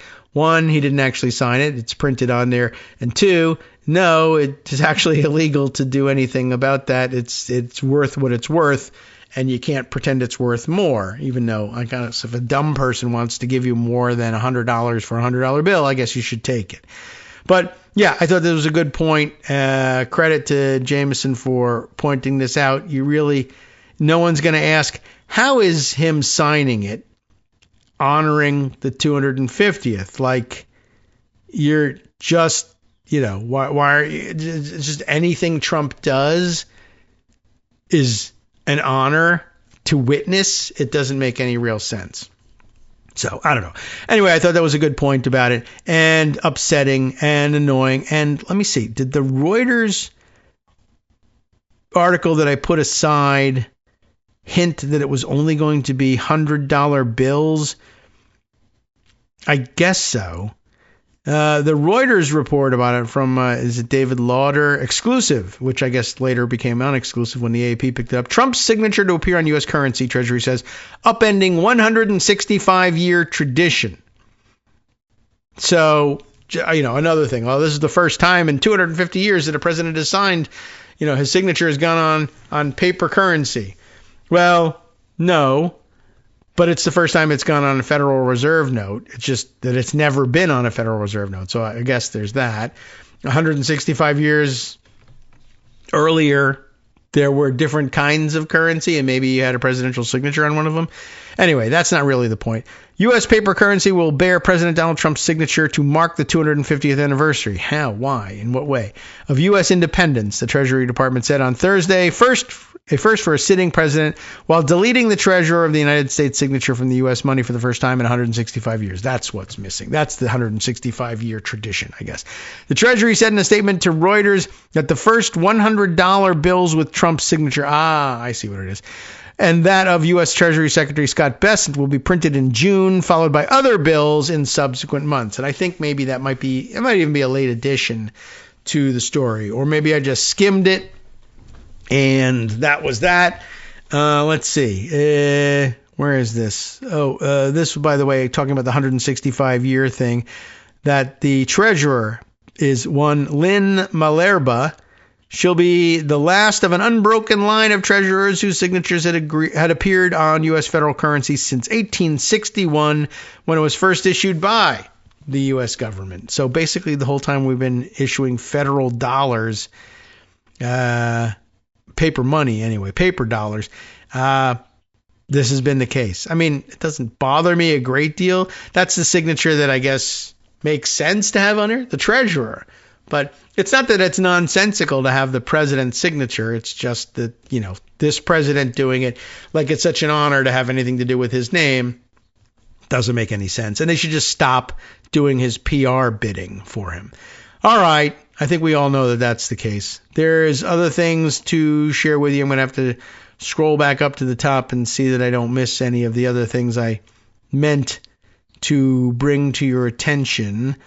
This one has been since outdated. It was about Senate activity from yesterday. Okay, got that. Here's something that we should have been discussing earlier, but there were no write-ups of it. There was some social media chatter about it, and I was waiting for a full write-up on it. This is a rather extensive write-up. Don't know if we can get all the way through this one, but Edith Olmstead writing for the New Republic, DOJ forced to admit ICE lies about immigration court arrests. This is an interesting thing. And Brad Lander running for Congress up in New York on the strength of his pushback against ICE and ICE activity in New York and his support for Zoran Mamdani, revealed quite a bit of this, I think, by getting a hold of documentation somehow in various ongoing litigation that lays this bare. It turns out that ICE's courtroom arrests, one of which I guess included him as he went to protest at the Federal Plaza where they were doing this stuff, where ICE agents were lying in wait for immigrants who were reporting to the courts for their court-ordered check-ins on their way to legalizing their status or gaining their citizenship, and arresting them there where they were required by law to show themselves. Turns out ICE's courtroom arrests are legally questionable. That's putting it lightly. Immigration and Customs Enforcement, whose funding is quite right now at issue, and quite rightly so, have lied about having the authority to arrest hundreds of lawful asylum seekers and individuals seeking citizenship at immigration courts. And some of the worst footage out of New York has been of them roughing people up in the hallway of a federal court building and hauling them away. And they never had the authority to do this, apparently. And we all just said, well, it's happening, so what are we going to do about it? In a court filing late Tuesday evening, Assistant U.S. Attorney Jeffrey Osterreicher, it's not R-E-I-C-H, Osterreicher? I don't know. Sorry, Assistant U.S. Attorney Jeffrey O, we'll call you, O-E-S-T-E-R, I-C-H-E-R, Osterreicher. Maybe? I don't know. He's from the Southern District of New York, although it sounds like he's from Austria. But he isn't. And he revealed that a memo that the government had relied on to support the arrests of hundreds of immigrants appearing in immigration courts, quote, does not and has never authorized, unquote, civil immigration enforcement actions at those courts. Wow. It's weird because they've arrested hundreds of people that way. But now, by the way, it's not legal. The revelation was part of a lawsuit brought by the New York Civil Liberties Union and various other civil rights groups challenging the government's practice of dismissing asylum and citizenship cases and snatching law-abiding immigrants en masse at 26 Federal Plaza in New York City, as well as other immigration courts across the country. What do you know? The prosecutor wrote that the government would withdraw several briefs that had relied on the memo, as well as certain statements made in oral arguments in federal court in September. Osterreicher, maybe, wrote that a previous order from U.S. District Judge P. Kevin Castel, C-A-S-T-E-L, would likely need to be reconsidered and rebriefed. In September, Castel ruled that ICE could make arrests in courthouses and also made it harder for judges to dismiss cases. Osterreicher claimed that the mistake came from ICE, not the Department of Justice. Blame them. Which has made more than a few immigration law gaffes in the past several months, and maybe they should have to correct them if they want any funding. The undersigned were specifically informed by ICE that the 2025 ICE guidance applied to immigration courthouse arrests. In addition, we discussed with and obtained the approval of assigned ICE counsel before filing every brief in this case and making any oral representations to the court and plaintiffs, Osterreicher wrote. Former New York City comptroller and current congressional candidate Brad Lander, who was brutally detained by ICE in June during his campaign for New York City mayor, while attempting to escort an immigrant out of a courthouse in Lower Manhattan, slammed ICE for misleading the courts. According to documents filed this morning by the U.S. Attorney for the Southern District of New York, just skip the guy's name entirely, good idea, ICE has been lying for a year, not only to the public, but to the courts and to prosecutors about being authorized to make arrests at 26 Federal Plaza and other immigration courts, Lander wrote on X on Wednesday. This is genuinely a bombshell. All courthouse arrests should cease immediately. There should be a congressional investigation and civil rights actions for every illegal abduction of immigrants trying to follow the rules and appear in court. And indeed there should be. And so good. That piece was not as long as I was afraid it was going to be. That's good news that we got it in before the break, and something to think about for sure, and certainly ought to bolster his case. By the way, let's see. Any other things that I think I can sneak in before we break? Sure. How about this one? This is just sort of a random item that might be relatively short.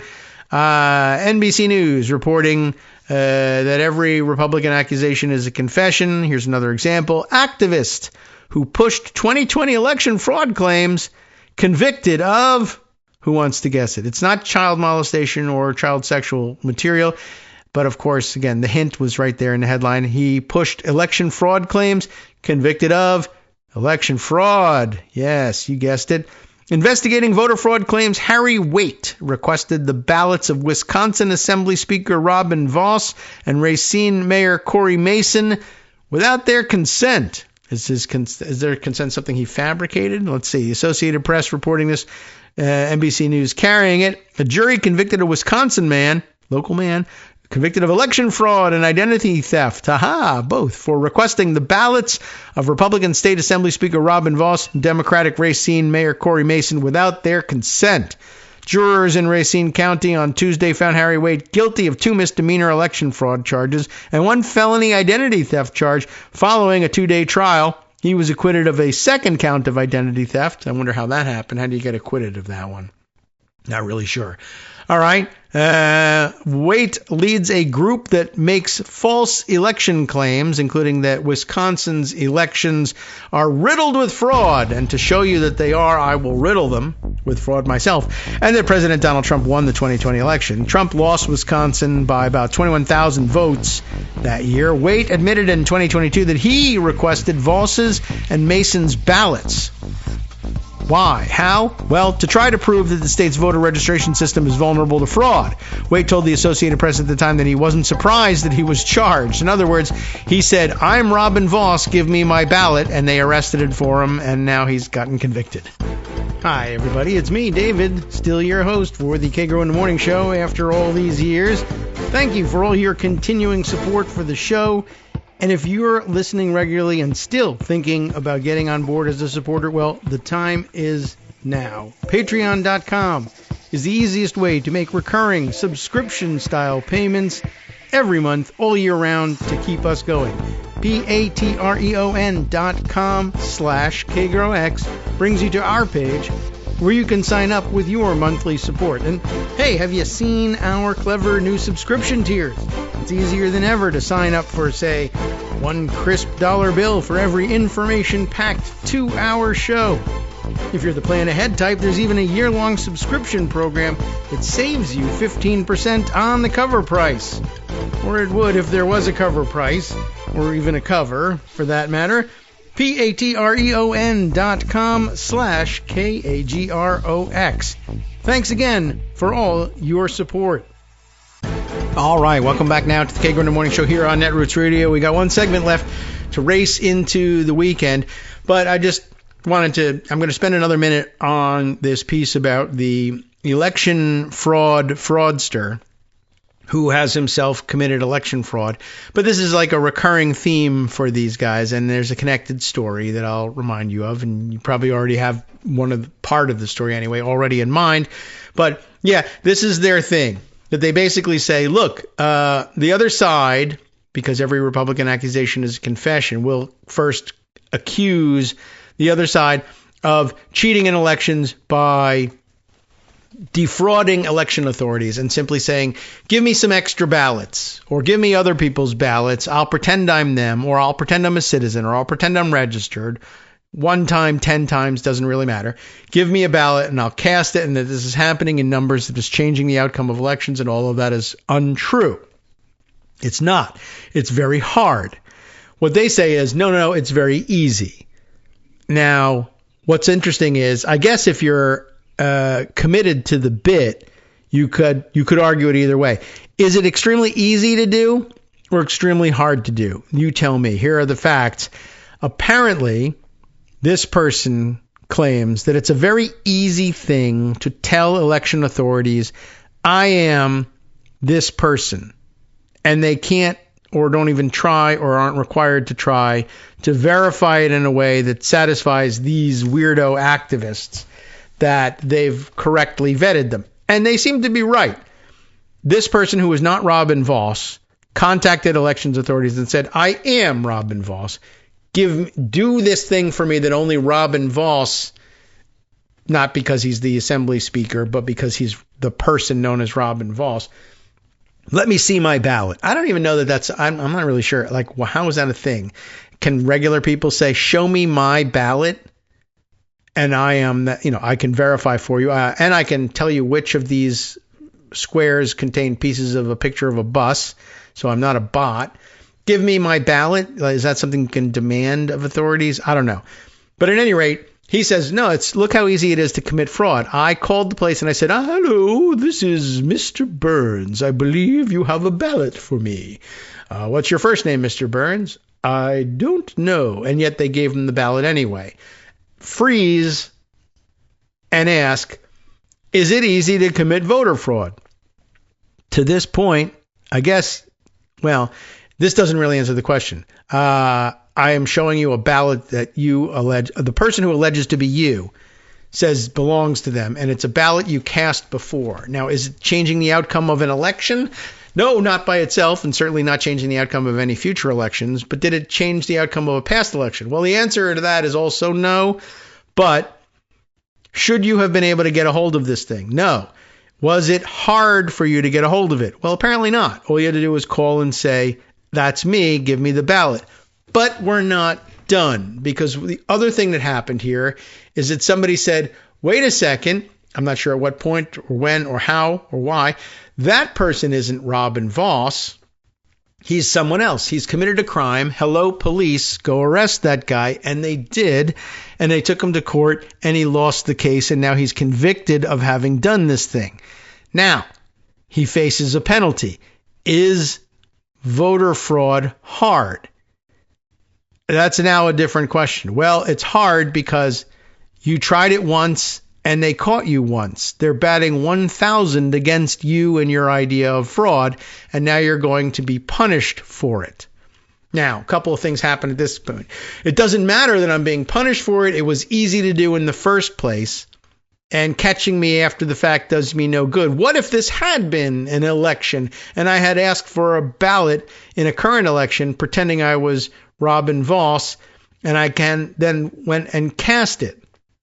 Well, that isn't what happened, and it's not at all clear that you would have been given a ballot under those conditions, but I know you're trying to claim that that's the case, but also you were caught doing it. Like one of the things, about saying, well, we're not worried about election fraud because it doesn't happen, and you say, it does happen.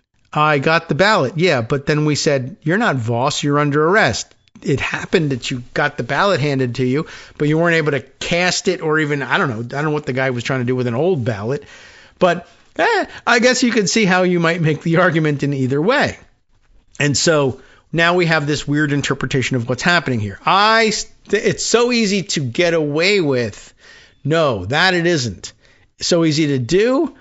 Well, I guess in the first instance, but how long does it take you to get arrested, and does that count? Waite admitted in 2022 that he requested Voss and Mason's ballots to try to prove that the state's voter registration system is vulnerable to fraud, though I'm not certain that does it. The voter registration system, is it vulnerable to fraud? Yes. Why do you say so? Well, because you tried to register to vote? No. Because I called them about somebody else who was registered to vote and said I was them, and then asked them to send me a piece of paper which, though it's supposed to remain confidential, has no impact on anything anymore because it's a ballot for an old election. But the point is, I asked for a thing which is not supposed to go to anybody but that person, and they gave me that thing, though I'm not that person. Therefore, they might also later give me a ballot that I can mark in that person's name. Not true, but it's something you should suppose is a possibility. So anyway, he requested those ballots. Waite told the Associated Press at the time he wasn't surprised that he was charged because he knew it's really not that easy after all. But then this is interesting. You got to expect to pay some costs sometimes when you're trying to work for the public good, which is this is the theory. I robbed the bank to prove that the cops need to stay on their toes.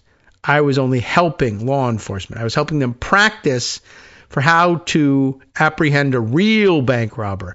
I was just trying to prove the point that maybe they need to be aware of more bank robbery possibilities. I was going to give the money back.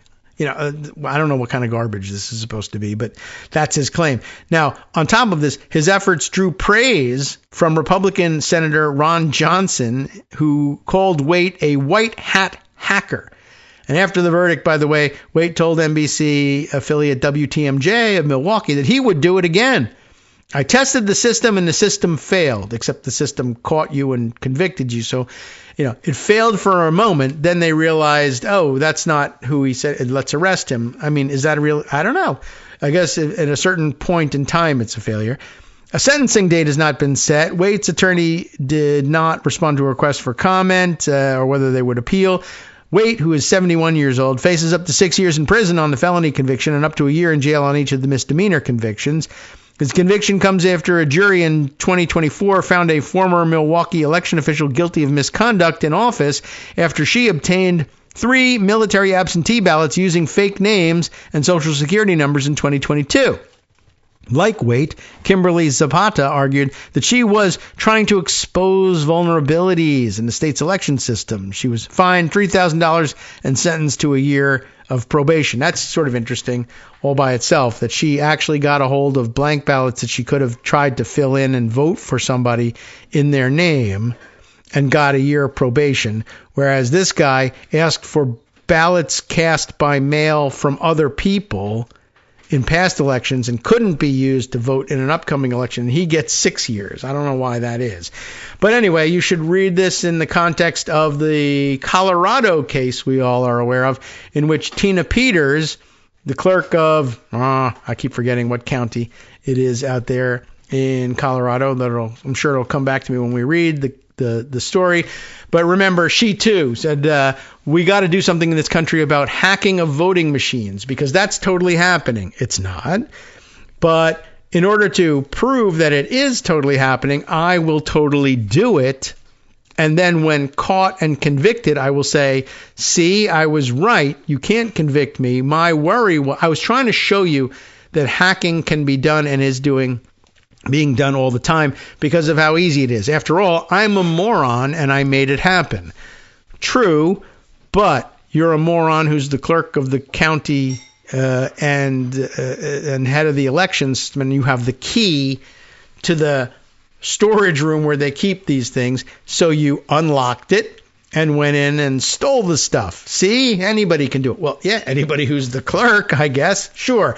All you have to do is, if hundreds of thousands of people all across the country all get themselves elected the clerk of their local county, and I mean, we're talking about 6, 10, 15,000 people per county, then you can break in and hack the elections machines. Now, I don't know if you can hack them correctly or make it work or make it do anything you want them to do, but if you all get yourselves issued keys, you can in fact enter the room. See how easy it is? But again, I'm just trying to demonstrate that it could be done. It could be, but it isn't. And every time it is, we arrest the person who does it. Yeah, and that's the true injustice. Meanwhile, as dumb as that is, we are having to remind the Democratic governor of Colorado that you should probably not pardon a person who does something that idiotic and dangerous. And I don't know why we have to keep doing it. But other Democrats are stepping up and helping out. The Hill reports under Mike Lillis's byline, Democrats warn Colorado governor against commuting sentence of election denier. And I'm glad that they're flexing a little bit of muscle there, and should remind Governor Jared Polis he does not stand alone on this, and he could find himself in real trouble if he does it. Democrats on Capitol Hill, but also in state, as it turns out, I've heard tell. But this article is about those on Capitol Hill, sounding alarms over the potential commutation of election denier and convicted felon sentence in Colorado, warning the state's Democratic governor that clemency for Tina Peters would undermine the justice system and diminish the gravity of her crimes. Governor Jared Polis has been under heavy pressure from President Trump, who is, by the way, of an opposite party, as it turns out, to release Peters, a former county election clerk and ardent Trump supporter serving a 9-year sentence for election tampering in support of Republican efforts to overturn Trump's 2020 defeat. And Polis opened the door wide to that prospect earlier this month when he suggested that the sentence was overly severe for a first-time offender. I don't know how many times you want people doing this offense, though. Really, a first-time offense on this one should be your last. And the way to convince people that it should be, that they should accept that it be their last, would be to sentence them very heavily. Even though the other guy who got sentenced to 6 years says he'd do it again. But he's 71 years old, and I don't know whether he's really going to have it in him to do it again when he gets out of jail in 6 to 8 years.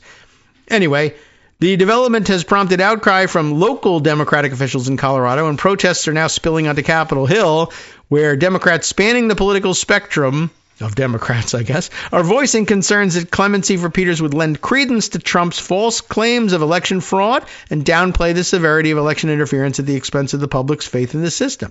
Yeah, duh. In an era when you have the president who's attacking the rule of law, attacking the Constitution, using the government and the Department of Justice to suppress dissent and political opponents, now is not the time to capitulate to the president's demands with regard to his political cronies, Representative Jason Crow said on Thursday. He's a Dem from Colorado. Benny Thompson of Mississippi, who chaired the House committee created to investigate the January 6th attack, agreed.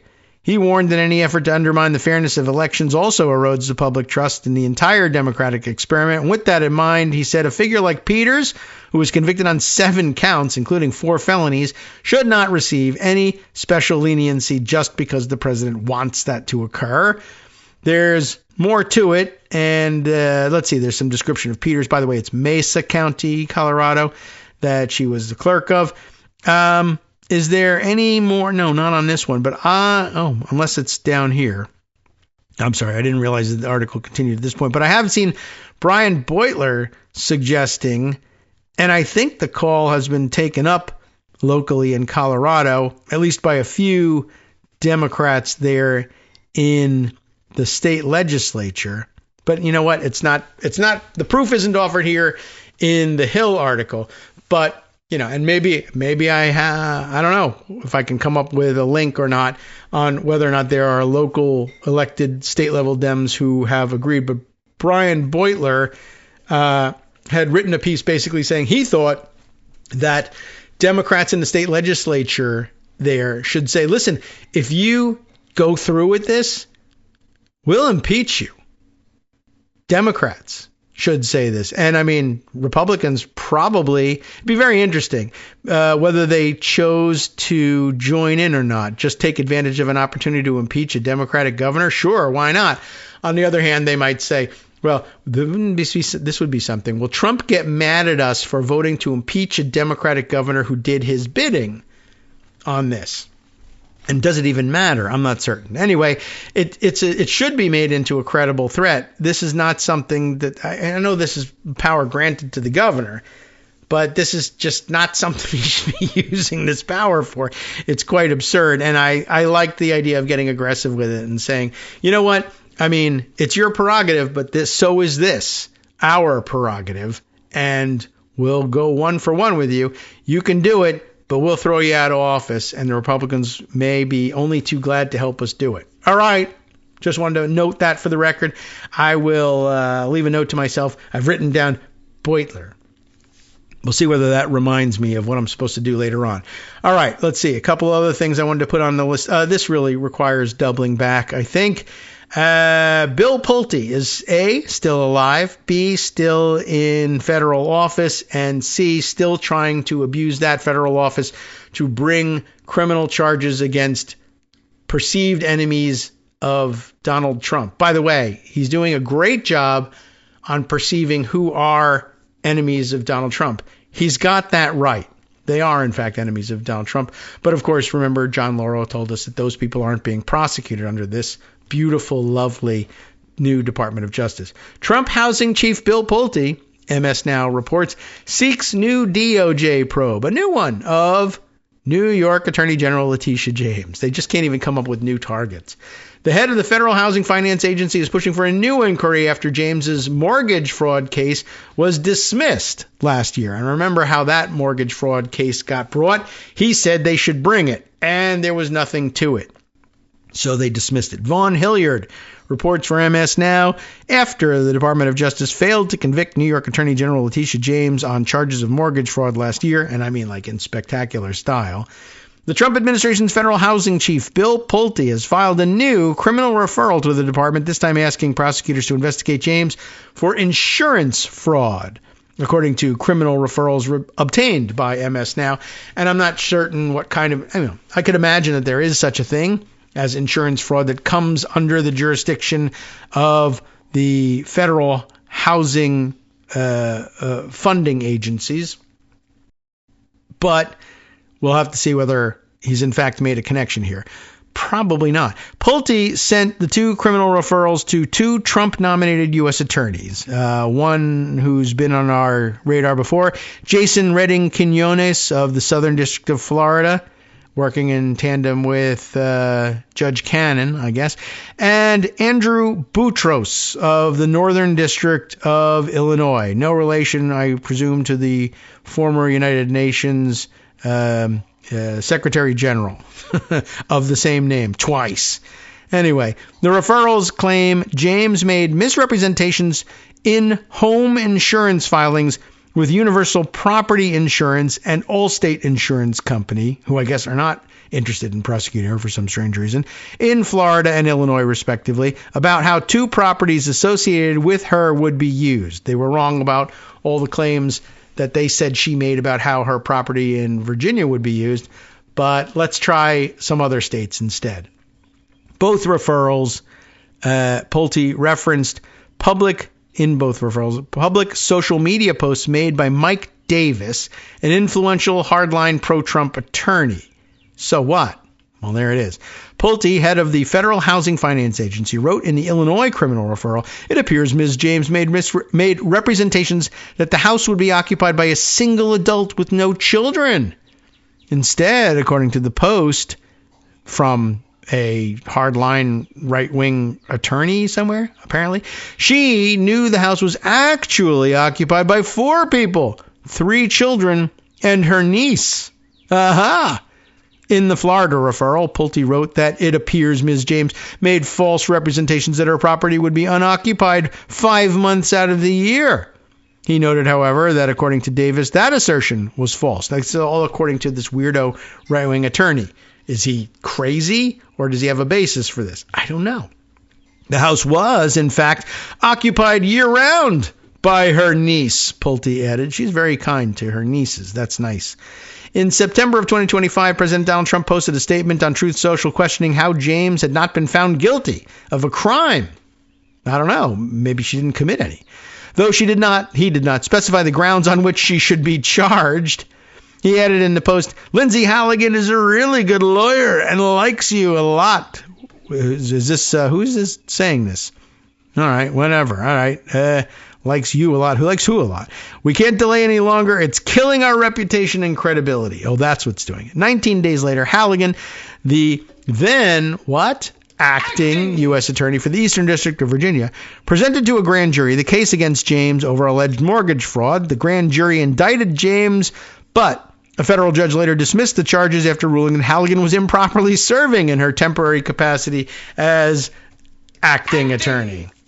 2 other grand juries, one on December 4th and one a week later on December 11th, failed to bring the same indictment against James. So they fooled a grand jury once, then threw it out because Lindsay Halligan's a fake. And they said, all right, well, this time we'll do it with some other attorney, although I think they tried to do it with Lindsay Halligan again. And this time the grand jury said, actually, the first grand jury is dumb. This time we're right. There's no case here. The New York Attorney General's office released a statement to MS Now issued by James's lawyer, Abby Lowell, saying, frustrated by repeated failures where judges and grand juries have rejected their attempts to charge Attorney General James, Trump and his political enablers keep abusing their power to pursue a vendetta against her by trying to rename, refile, and repeat baseless allegations. They continue this improper revenge campaign instead of helping bring down the rising cost of living in this country. These desperate tactics will fail, just as every previous attempt has failed, and exposes an administration that has abandoned its responsibility to the American people in favor of petty political payback. Yeah, pretty much. A very florid way of saying it and trying to bring in the affordability issue along the way. But yeah, this is interesting too. It's like, I don't know, not enough time given to the fact that this whole second round of allegations is all Bill Pulte saying, a friend of mine said she totally did this thing. Like, do you have any documentation for it? I don't know. Maybe the guy provided him the documentation too. May or may not prove anything, may or may not be a crime, but just want to let you know, apparently they're not giving up on this thing, and they continue to try to charge her with something. See what they can make up. All right. Other items worth spending a moment or two on. I don't know. I guess we really, and this doesn't do us any good to do on the air, but maybe it's something you want to take a look at. Greg Bovino, as you know, is now out and supposedly retired from CBP entirely. And I believe he is attending the CPAC gathering, which I think is going on right now, which is kind of amazing. It used to be such a big deal that you couldn't avoid knowing about it. But now I only sort of vaguely see hints about things like this, like pictures of Greg Bovino going to CPAC, where I assume that he assumes he's a hero, but I'm not sure. This is a very interesting thing done by the New York Times over the last couple of days, sort of a profile of him, and I don't know whether they give him an undue glow up or not. But it was pretty interesting to skim, and I'd like to read more about it. Greg Bovino's final days, I wish. Harsh words and few regrets, to no one's surprise. He was the face of the Trump administration's immigration crackdown, but as he begins a retirement that was not entirely voluntary, the Border Patrol leader says he did not go far enough. Haha, very funny, etc. A lengthy profile. What's interesting about this profile is this is the first time I think I've seen this alleged before, that he claims to be of at least partly Cherokee heritage, though he is apparently not officially enrolled in any tribe or anything like that. It's just something he holds out to be true. I don't know when he's done that or why he's done it, or whether he believes it's true, or whether it was a joke of some kind, or whether it's absolutely true, but abhors tribal politics and so therefore would not enroll. But it gave me pause just for a second, not because, not in thinking, oh my God, this guy, maybe he's really a true American hero and not a giant a-hole. But it was an interesting thought to have all of a sudden.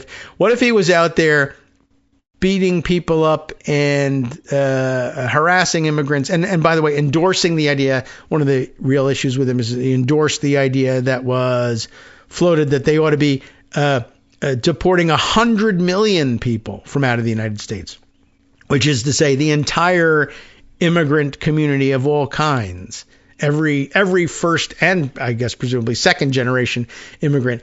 Totally insane, rightly derided as ethnic cleansing or an effort towards it, and just from bizarro world. But does it make any sense as a Cherokee? I guess was my thought. Like, if anybody could be out there saying, I want to throw every immigrant out of the United States, you would think it would be, well, I guess the Native Americans could try to stand by that claim, except they're not. And it would be ridiculous to try to pretend that they are, because one guy who may or may not be Cherokee in any portion or at all says that he endorses this thing. It was just an interesting thought to sort through. And I don't think, it's a ridiculous one to spend any time on, because, like I said, that's not actually the position of most Native Americans as a group. But I'm sure that it gets passed around as a joke from time to time. Anyway, you might want to look through that thing. One more thing I want to bring to your attention that I also don't think I can get all the way through, but is worth putting on the record here. Where am I reading this from? Common Dreams. Stephen Prager wrote this up for Common Dreams. And you remember that Greg brought to our attention the testimony and the fighting that David Beer of the Cato Institute was doing in his latest testimony on Capitol Hill, and the pushback from the right or from the libertarian right that he was giving against MAGA republicanism, had another bombshell to drop. This is the headline. Trump State Department accused of, quote, largest fee fraud in history, unquote, of U.S. immigration system. And this one I think we can make long story short of. The details are kind of interesting, though. And it's probably something that if we had asked you at the time, and maybe we even did comment at the time, that the policy was instituted, well, that seems like it's just going to be, what about if it's just a giant fraud and has nothing to do with immigration enforcement? Here's the deal. An immigration researcher at the Cato Institute, that's Beer, found that the Trump administration is, quote, raking in billions of dollars in immigration fees and not providing the adjudications that applicants are entitled to. What's going on here? A report published last week by the Cato Institute and written by the Director of Immigration Studies, David J. Beer, found that the State Department and the Department of Homeland Security were receiving millions of applications from immigrants whom Trump has made ineligible for legal status, but they were looking to clarify their legal status, and you had to pay a filing fee in order to do it, and then pocketing the fees without ever processing the requests. Now that seems very Trumpian. The U.S. government collected over $1 billion in immigration fees and then refused to process the applications, said Austin Coker, Kocher, a fellow at Immigration Lab and a professor at Newhouse and Syracuse University, in a social media post breaking down the report on Monday. No denials, no refunds, just silence. That is a hell of a way of doing things. All right. The U.S. government apparently figured it could get away with it, too, because, they have immunity to do almost anything. The report zeroes in on a series of policies signed by Trump and enacted by Secretary of State Marco Rubio and U.S. Citizenship and Immigration Services head Joseph Edlow, which have collectively barred nationals from 92 countries from immigrating to the U.S. I don't know. It's a very weird and complicated situation, but I think you can cut right through and clarify it by just saying, well, if you just fill out these forms and pay this fee, it's just a processing fee to cover our costs. You can make the application. We'll deny it, but you can make the application. But just to add insult to injury, they didn't even incur the costs of processing the paperwork because they just said, cash the checks and throw the papers in the trash.